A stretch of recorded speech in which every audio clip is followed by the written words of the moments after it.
அபூர்வ தகவல்கள் நேயர்களுக்கு வணக்கம். இந்த பதிவில் ஈயம் கரைசல், அதாவது ஈயம் கரைசலில் 1, 2 அப்படின்னு 2 இருக்குது. 2 அப்படிங்கிறது என்னென்னா, ஈயம் கரைசல் 1 வந்து சர்க்கரை பப்பாளி பழம் சேர்ந்து அதிகமான அளவுக்கு, அதாவது ஒரு 1 லிட்டர் ஈயம் கரைசலை எப்படி 20 லிட்டராக மாற்றுறது அப்படிங்கிறது தான். ஈயம் கரைசல் 1 அப்படிங்கிறது வந்து ஒரு ஃபுல் சொல்யூஷன். அந்த ஈயம் கரைசல் 1 வந்து எப்படி தயாரிக்கிறது அப்படிங்கிறது தான் இந்த பதிவில் நம்ம பார்க்க போகிறோம். இதுவரைக்கும் விவசாயம் சார்ந்த பதிவுகள் வந்து சென்ற 3 மாதங்களுக்கு இல்லாமல் இருந்துச்சு. இனிமேல் விவசாயம் சார்ந்த பதிவுகளும் அடுத்தடுத்து நம்ம சேனலில் பார்க்கலாம். சரி, இது வரைக்கும் நீங்கள் நம்ம சேனலை சப்ஸ்கிரைப் பண்ணாமல் இருந்தீங்கன்னா மறக்காமல் சப்ஸ்கிரைப் பண்ணிக்கோங்க. பக்கத்தில் இருக்கிற பெல் ஐக்கானையும் கிளிக் பண்ணுங்கள். ஃபஸ்ட்டு இந்த ஈயம் கரைசல் அப்படின்னா என்னென்னா, ஈயம்ங்கிறது எஃபெக்டிவ் மைக்ரோ ஆர்கானிசம். அந்த மைக்ரோ ஆர்கானிசம் வந்து என்னென்னா, ஒரு பயனுள்ள நிலையில் இருக்கிற, அதாவது ஆற்றல் மிகுந்த நுண்ணுயிரிகள். இந்த நுண்ணுயிரிகள் வந்து எதுக்காக நம்ம பயிருக்கு தேவை அப்படின்னா, பயிர்களில் வந்து இந்த வேர்கள், அந்த நுண்ணுயிரிகள் போய் பயிர்களுக்கும் அந்த மண்ணுக்கும் உள்ள அந்த உறவு வந்து மேம்படுத்தும். மண் வந்து நல்லா பயிரில், அந்த பயிரோட வேர்களில் சேர்ந்து சத்துக்களை வந்து ஈஸியாக மண்ணிலேருந்து எடுத்துக்கிட்ட உதவியாக இருக்கும். முக்கியமாக பாஸ்பரஸ் மற்றும் வேறு நுண்ணூட்ட சத்துக்களை நேரடியாகவோ மறைமுகமாகவோ பயிர்களுக்கு ஊக்கியாக வந்து இந்த ஈயம் கரைசல் வந்து செயல்படும். இதனோட ஈயம் கரைசலோட வேறு ஏதாவது அட்வான்டேஜ் இருக்குது அப்படின்னா, இது வந்து ஒரு சிறந்த பொருட்களை வந்து மக்க வைக்கக்கூடிய திறன் வாய்ந்த நுண்ணுயிரிங்க. இப்போ எடுத்துக்காட்டுக்கு உங்களோட வீடுகளிலே கூட ஏதாவது ஒரு இடத்துல தொல்லை அதிகமாக இருக்குது அப்படின்னா கூட இந்த ஈயம் கரைசல் நீங்கள் பயன்படுத்தலாம். பண்ணைகளில், அதாவது கோழி பண்ணை, ஆட்டு பண்ணைகளில் இந்த தரை வந்து சில நேரம் ஈர நேரம் காயாமல் ரொம்ப அதுலேருந்து ஏதாவது இன்ஃபெக்ஷன் வர வாய்ப்பு இருக்குது அப்படின்னா ஈயம் கரைசலை தெளிச்சிட்டிங்கன்னா உடனே அது வந்து காஞ்சி மக்கிடும். அதில் உள்ள அந்த தீமை செய்யும் நுண்ணுயிரி அப்படிம்பாங்க, அதாவது நோய்களை உண்டாக்கிய நுண்ணுயிரிகளை இதை அழிக்க வல்லதுங்க. இதுதான் இதனோட வந்து முக்கிய பயன்பாடு. சரி, இது எப்படி செய்யலாம், இதுக்கு என்னென்ன பொருட்கள் தேவை அப்படிங்கிறத ஃபஸ்ட்டு நம்ம பார்த்துடலாம். இதுக்கு மெயினாக வந்து ஒரு 4 பொருட்கள் தேவைங்க. ஃபஸ்ட்டு வந்து இனிப்பு பூசணிக்காய், அதாவது பரங்கிக்கான்னு சொல்லுவோம். நம்ம சைடில் இந்த திஷ்டி பூசணிக்கான்னு சொல்லுவோம், உடைப்போம் இல்லையா, அந்த திஷ்டி பூசணிக்காய் தான் ஃபஸ்ட்டு. அதை தொடர்ந்து என்ன வேணும் அப்படின்னு பார்த்தீங்கன்னா, 2வது முக்கியமான பொருள் வந்து நாட்டு சர்க்கரை. என்ன அளவுக்கு பூசணிக்காய் எடுக்கிறோமோ அதுலேருந்து அதே அளவுக்கோ இல்லை அதோட சற்று அதிகமாக வந்து நாட்டு சர்க்கரை பயன்படுத்தணும். நாட்டு சர்க்கரையை தொடர்ந்து இதில் வந்து அதிகமான நுண்ணுயிரிகளை சேர்க்கறதுக்காக பப்பாளி அல்லது மற்றும் கனிந்த வாழைப்பழம், ரெண்டுமே கனிந்த, நல்லா ஒரு கனிந்த நிலையில் இருக்கிற பழங்கள் தான் வேணும், காயை யூஸ் பண்ணக்கூடாது. அதை தொடர்ந்து என்ன வேணும்னா தண்ணி. இந்த 5 பொருள். இது எதில் பண்ணலாம் அப்படின்னா, முடிஞ்ச அளவுக்கு பிளாஸ்டிக் பேரல் அல்லது மண்பானைகளை தான் பயன்படுத்தணும். முடிஞ்ச அளவுக்கு வந்து கண்ணாடி கலன்களை வந்து பயன்படுத்தக்கூடாது. எதுக்காக கண்ணாடியை பயன்படுத்தக்கூடாது அப்படின்னு பார்த்தீங்கன்னா, இப்போ இந்த நுண்ணுயிரிகள்லேருந்து இதெல்லாம் ஃபார்ம் ஆகும்போது என்னென்னா மீத்தேன் கேஸ் வந்து அதுலேருந்து வரும். அது வந்து அந்த கண்ணாடி வந்து உடையிறதுக்கோ இல்லை வெடிக்கிறதுக்கோ கூட வாய்ப்பு இருக்குது. அதனால் முடிஞ்ச அளவுக்கு பிளாஸ்டிக் அல்லது வந்து நம்ம மண்பானைகளை கூட நீங்கள் பயன்படுத்தலாம். சரி, அதுக்கப்புறம் என்னென்ன ஃபஸ்ட்டு நம்ம எவ்வளோக்கு பண்ணுறோம் அப்படின்னா, 20 லிட்டர் வந்து நம்ம பண்ண போகிறோம். 20 லிட்டர் பண்ணுறதுக்கு என்ன வேணும் அப்படின்னா, 2லேருந்து 3 கிலோ இனிப்பு பூசணிக்காய், அதாவது நம்ம திஷ்டி பூசணிக்காய்ன்னு சொல்லுவோம் இல்லையா, பரங்கிக்காய்ன்னு சொல்லுவோம், 3 பேர் இருக்குது, எல்லாமே ஒன்று தான். இதை வந்து ஒரு 2லேருந்து 3 கிலோ, நாட்டு சர்க்கரை வந்து 3 கிலோ, 20 லிட்டர் தண்ணி, ஒரு 5லேருந்து 10 வாழைப்பழம், நல்லா கனிந்த பழம். நீங்கள் அந்த ஆடு மாடுகள் கொடுக்குறதுக்காக ரொம்ப கனிந்ததை சாப்பிடாம அது கொடுக்குற மாதிரி யூஸ்லெஸ்ஸாக உள்ளதை வாங்கிக்கிட்டால் கூட உங்களுக்கு செலவு ரொம்ப குறைய வாய்ப்பு இருக்குது. அதை தொடர்ந்து 2 பப்பாளி பழங்கள், 2மே நல்லா கனிஞ்சதாக இருக்கணும். நீங்கள் வந்து டேரெக்டாக போய்ட்டு கடையில் அப்படியே நீங்கள் சாப்பிட்றதுக்கு என்ன ஏதுவாக இருக்குமோ அது மாதிரி வாங்க வேண்டாம். கனிஞ்சு அவங்க வேண்டாம் அப்படின்னு கீழே போடுற ஸ்டேஜில் இருந்த பழங்கள் கூட இதுக்கு ரொம்ப சரியாக இருக்கும். ஏன்னா அதில் தான் அதிகமான அளவுக்கு பாக்டீரியா உருவாக்கான வாய்ப்புகள் அதிகம். சரி, இப்போ இதை ஃபஸ்ட்டு என்ன பண்ணணும் அப்படின்னா, ஃபஸ்ட்டு பரங்கிக்காய்களை வந்து சிறிய சிறிய துண்டுகளாக வந்து வெட்டணும். வெட்டிட்டு அதை வந்து முதல்ல வந்து நம்ம 20 லிட்டர் ட்ரம், ப்ளூ கலர் ட்ரம்மில் ஃபஸ்ட்டு போட்டுரும். அது போட்டதுக்கப்புறம் வாழைப்பழம், பப்பாளி பழம் எல்லாத்தையும் நல்லா பிசைஞ்சு அதையும் அதுக்குள்ளே போட்டுட்டு அதுக்கு அப்புறமா தண்ணி ஊற்றணுங்க. 20 லிட்டர் தண்ணி. 3 கிலோ நான் பரங்கிக்காய் யூஸ் பண்ணுறேன், அதனால் 3.5 கிலோலேருந்து 4 கிலோ வரைக்கும் நாட்டு சர்க்கரை யூஸ் பண்ணுறேன். இது எல்லாத்தையும் போட்டுட்டு தண்ணியை வச்சு நல்லா கலக்கணும். இந்த கலக்கிறது எதுக்காகனா, அந்த சர்க்கரை வந்து உள்ளே நல்லா கரையிறதுக்காக. இது நல்லா கரைஞ்சா பிறகு தான் உங்களுக்கு வந்து இது வந்து வேலைய ஆரம்பிக்கும். இதில் இந்த நாட்டு சர்க்கரை எதுக்கு அப்படின்னா, இந்த நாட்டு சர்க்கரை வந்து ஒரு பாக்டீரியா வந்து அதுக்கான உணவு இருக்கு இல்லையா, அது வந்து நல்லா பல்கி பெருகிறது அப்படிம்பாங்க, அதிகமாகிறதுக்கு வந்து இது வந்து முக்கியமாக தேவைப்படுது.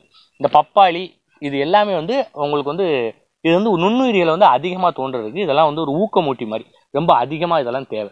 இதெல்லாம் வச்சுட்டு எத்தனை நாளில் உங்களுக்கு ஈயம் 1 கரைசல் கிடைக்கும் அப்படின்னா, 20வது நாள். இதில் முக்கியமாக ஒரு ப்ராசஸ் என்ன பண்ணணும்னா, இதை நல்லா டைட்டாக மூடணுங்க. டைட்டாக மூடலை அப்படின்னா அந்த மூடி வழியாக வண்டு ஏதாவது போயிட்டு அதில் புழு உற்பத்தியாக வாய்ப்பு இருக்குது. அதனால் இதை தவிர்க்கிறதுக்கு நல்லா மூடணும். முக்கியமாக என்னென்னா, இதை கொண்டு போயிட்டு ஏதாவது இடத்துல புதைச்சி வைக்கணும். ஒரு தரையிலே ஆல்ரெடி ஒரு மேடு இருந்தால் அந்த மேட்டில் வச்சு மூடிடலாம், அல்லது பள்ளம் தோண்டி இதை புதைச்சி வைக்கணும். புதைச்சி வச்சதுலேருந்து குறைஞ்சது ஒரு முடிஞ்சால் ஒரு நாள் 2 நாளைக்கு ஒரு தடவை இல்லது 3 நாளைக்கு ஒரு முறையாவது கண்டிப்பாக இதை திறந்து விடணும். அந்த திறந்து விடுறது எதுக்காகனா, இந்த மாதிரி கரைசல் செய்யும்போது உள்ளே வந்து மீத்தேன் கேஸ் வந்து ஃபார்ம் ஆகும். இது வந்து சில நேரங்களில் உங்கள் டப்பாவே அடித்து தூக்கிடும். அதாவது அந்த மூடிகளை வந்து திறக்க வல்லது. இதுக்கு அவ்வளோ வந்து சக்தி இருக்குது மீத்தேன் கேஸுக்கு. அதனால் அந்த கேஸ் ரிலீஸ்க்காக ஒரு வீக்லி ஒரு தடவை 3 நாளைக்கு ஒரு தடவை திறந்து விட்டால் ரொம்ப சிறந்தது. அது திறந்து மூடிட்டு திரும்பவும் அதே மாதிரி டைட்டாக மூடி அந்த டைட்டாக மூடினது மேலே வந்து நீங்கள் மண்ணை நிரப்பிட்டா கரெக்டாக 20ஆவது நாளில் ஈயம் கரைசல் வந்து தயாராகிடும்.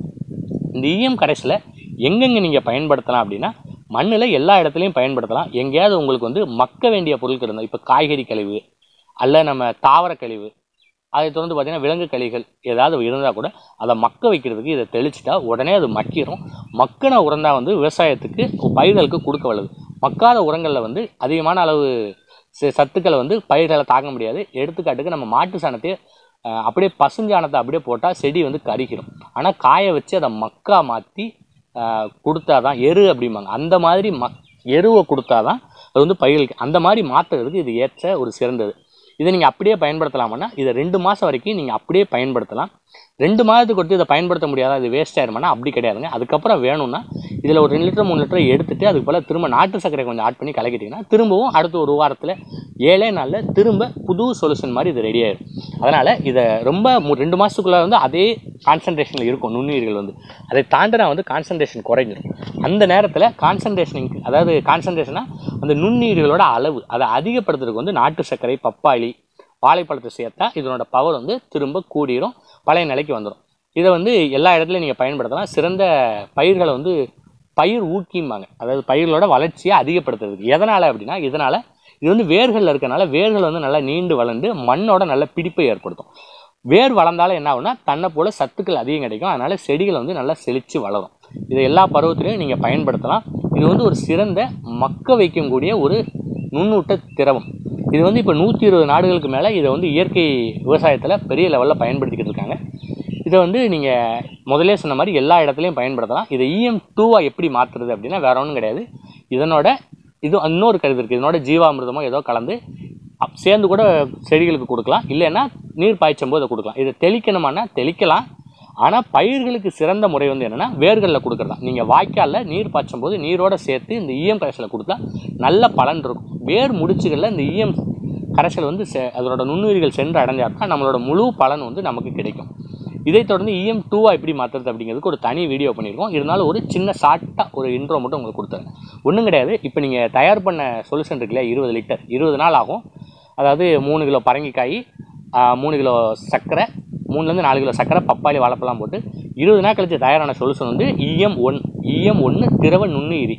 இந்த நுண்ணுயிரிலேருந்து 1 லிட்டரை எடுத்துகிட்டு அதனோட 1 கிலோ நாட்டு சர்க்கரை 15லேருந்து 20 லிட்டர் ஏதாவது ஒரு அளவில் தண்ணியை சேர்த்துட்டு நல்லா கலக்கி விட்டுட்டு 7 நாள்லேருந்து 8 நாள் வச்சிங்கன்னா அந்த 20 லிட்டருமே திரும்ப ஒரு புது சொல்யூஷனாக மாறிடும். அதை கூட நீங்கள் பயன்படுத்தலாம். ஏன்னா அதுக்கடுத்து இதுக்கு எவ்வளோ செலவாகுது அப்படின்னு பார்த்தீங்கன்னா, நாங்கள் வாங்கினது வந்து நாட்டு சர்க்கரை வந்து 1 கிலோ 70 ரூபா. மொத்தத்துக்கு 4 கிலோ பயன்படுத்தணும், 280 ரூபாய். 280 ரூபாய். பரங்கிக்காய் வந்து மொத்தத்துக்கு ஒரு 3 கிலோ மதிப்புள்ள காய் வந்து 80 ரூபாய்க்கு வாங்கணும்.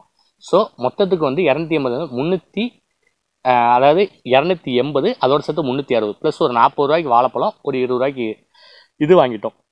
எதுன்னு பார்த்தீங்கன்னா நம்ம பலாப்பழம் இல்லை பப்பாளி பழம். மொத்தமாக அது ஒரு 450 ரூபா. ட்ரம்மு வந்து ஒரு 200 ரூபா வரைக்கும் வந்துச்சு. மொத்தத்துக்கு அதனோட செலவு வந்து ஒரு 650 எல்லா காசும் சேர்த்து நாங்கள் போயிட்டு வந்து எல்லா காசும் சேர்த்து 700 ரூபா. இந்த 700 ரூபாவில் உங்களுக்கு 20 லிட்டர் ஈயம் கரைசல் ரெடி ஆகும். அதாவது ஒரு லிட்டரோட விலை வந்து இப்போ 35 ரூபாய் தான். ஆனால் உங்களுக்கு தெரியும் இது எந்த அளவுக்கு கான்சன்ட்ரேஷனாக இருக்குது உங்களோட ஓன் பிளேஸில் இது பண்ணனால. இதை நீங்கள் ஒவ்வொரு லிட்டரையும் எடுத்து 20 லிட்டராக திரும்ப மாற்றிக்கிட்டே இருக்கலாம். இப்படி மாற்றிட்டு அந்த கான்சன்ட்ரேஷன் குறையாமல் நீங்கள் பயன்படுத்தும். ஒருவேளை கான்சன்ட்ரேஷன் குறைஞ்சிச்சுனாலும் திரும்ப எக்ஸ்ட்ரா 1 லிட்டர் ரா சொல்யூஷன் இருக்குல்லையா, நம்மளோட ஃபஸ்ட்டு EM01 அதுலேருந்து எடுத்து EM02 விட்டு அதை அதிகப்படுத்தலாம். இல்லைன்னா நாட்டு சர்க்கரை வாங்கி வச்சாலே தன்னை போல் அதில் நொதித்தல் வந்து நடக்கும். அந்த நொதித்தல் நடக்க உள்ள பாக்டீரியா வந்து அதிகம் இருக்கும். இது ஒரு நன்மை செய்யும் நுண்ணுயிரி தாங்க. இதை நீங்கள் தைரியமாக உங்கள் இதில் ஒரு இயற்கை உரமாக இதை வந்து நீங்கள் பயன்படுத்தலாம். இதுபோக இதில் மேலும் ஏதாவது சந்தேகம் தான் எங்களை தொடர்பு கொள்ளலாம். இதுபோக ஈயம் கரைசல் தேவைப்படுவோர் எங்களை தொடர்பு கொண்டால் 1 லிட்டர் வந்து 100 ரூபாய் அல்லது அதிகமாக 5 லிட்டர் வாங்குறவங்களுக்கு வந்து 1 லிட்டர் 80 ரூபாய் அப்படிங்கிற விலையில் எங்கள்கிட்டே வந்து ஈயம் கரைசல் வந்து நீங்கள் பெற்றுக்கொள்ளலாம். இதுபோக மேலும் ஏதாவது உங்களுக்கு சந்தேகம் இருந்தாலும் தங்களுக்கு ஏதாவது கருத்துக்களோ அல்லது ஏதாவது மாற்று கருத்தோ இருந்தாலும் மறக்காமல் கமெண்ட் பாக்ஸில் தெரிவிங்க. உங்கள் இடத்துல உங்கள் பண்ணைக்கு வந்து உங்கள் இதை வீடியோ எடுத்து ப்ரொமோட் பண்ணோன்னா இப்போ எங்களை தொடர்பு கொண்டா இந்த நேரத்தில் நாங்கள் உங்கள் பண்ணைக்கு வந்து உங்கள் பிஸ்னஸோட ரியல் ஒர்க் ப்ரொசீஜரை வந்து நாங்கள் எப்படி நீங்கள் பண்ணுறீங்க அப்படின்னு பார்த்துட்டு உண்மையான தகவல்களை மட்டும் நாங்கள் சேனல் வழியாக தெரிவிக்கிறோம். இதுக்கு எங்களுக்கு போக்குவரத்து காஸ்ட்டு சில செலவுகள் வந்து இருக்கும். அதை நீங்கள் கொடுக்கும் பட்சத்தில் உங்கள் பண்ணையில் நேரடியாக வந்து வீடியோ எடுத்து உங்களுக்கு ஒரு ப்ரொமோஷன் கொடுக்க முடியும். தேங்க்யூ. மேலும் இது வரைக்கும் நீங்கள் நம்ம சேனலை ஒருவேளை சப்ஸ்கிரைப் பண்ணாமல் இருந்தால் மறக்காமல் சப்ஸ்கிரைப் பண்ணிக்கோங்க. பக்கத்தில் இருக்கிற பெல் ஐக்கானை கிளிக் பண்ணிக்கோங்க.